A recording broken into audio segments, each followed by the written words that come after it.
جگہ تینوں کی ملاقات ہو گئی۔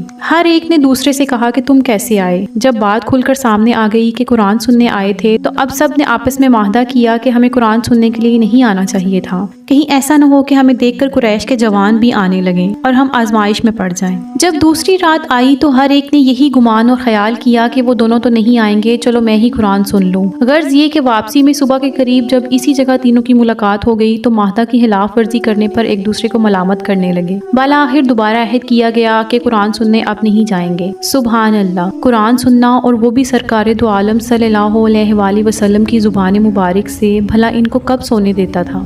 اسی وجہ سے ان کی نیندیں بھی ختم ہو چکی تھیں، اور جب تیسری مرتبہ رات آئی تو پھر یہ تینوں یہی خیال کرتے ہوئے حضور صلی اللہ علیہ وآلہ وسلم کی مجلس مبارکہ میں پہنچے اور قرآن سنا، اور واپسی میں پھر ملاقات ہو گئی۔ اب تو ایک دوسرے کی منہ کی طرف تکتے رہے، اور آخر صبح کو پھر معاہدہ کر لیا کہ آئندہ سے تو ہرگز سننے نہیں جائیں گے۔ اب اخنس